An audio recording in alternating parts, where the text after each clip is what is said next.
Glamour, glitz, formula and hoopla, ingredients that make India the world's largest entertainment assembly line, worth nearly 30,000 million rupees or $1 billion. But behind the arc lights, it is also an industry where professionalism is generally lacking and where cost of finance is exorbitant. Elements which make Indian show business the most risky investment option in the country. But 1995 could be termed a beachhead for the Indian motion picture industry. Shaken and stirred by Hollywood's steady foray on the liberalized home turf, Indian showbiz took to the path of corporatization in a small but significant way, trying to bring order to the prevailing anarchy of sorts. The most ambitious startup this year was kicked off by the éminence grise of commercial cinema, Superstar Amitabh Bachchan. The formation of Amitabh Bachchan Corporation Limited was the first serious attempt in converting a superstar into an entertainment conglomerate. For industry bigwigs, ABCL seemed to spark off a new trend of easy finance, corporate discipline and professional ethos. The corporate way of working, you will have public funds available.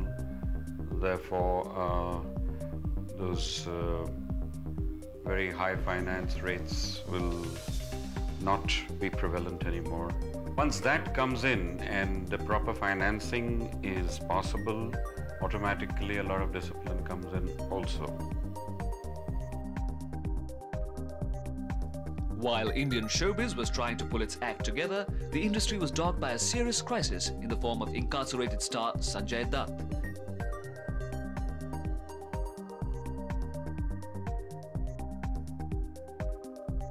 The actor, around whom 100 million rupees worth of production money was locked before he was put behind bars on charges of complicity in the Bombay bomb blast conspiracy.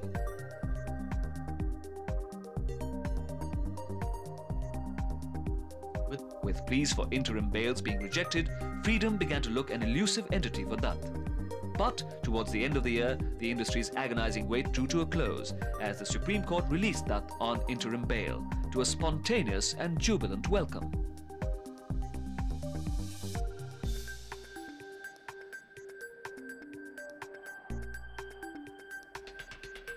For the big screen, however, it was a season of hope and plenty, with more bountiful rakings at the box office than that of 1994. Of the 132 films released in 1995, 25 were deemed hits. Leading the year's thumping start was Rakesh Roshan's Karan Arjun, starring Shah Rukh Khan and Salman Khan in the lead.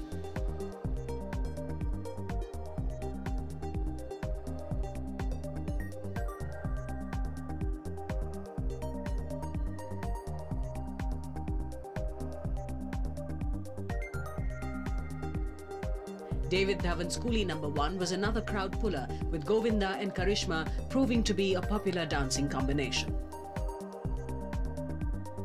Slick presentations combining technical wizardry, form and content also kept the cash counters busy. Among the big triumphs in this category was Mani Ratnam's controversial film Bombay, a love story between a Hindu boy and a Muslim girl, which becomes a trial of emotional strength amidst the backdrop of the Bombay riots.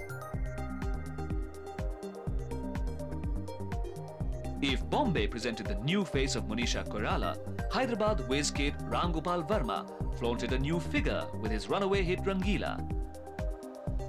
A film which cleverly used its basic strengths to the hilt, its interesting narrative, the oomph of Urmila Matondkar and innovative music by A.R. Rahman.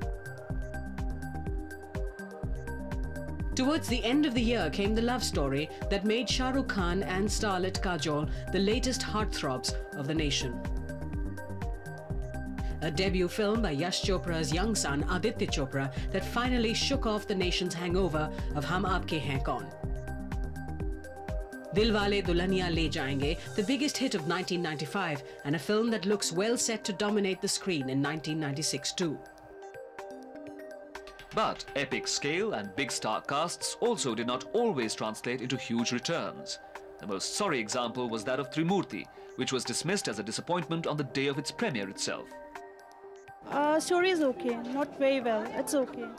Nothing nice about it.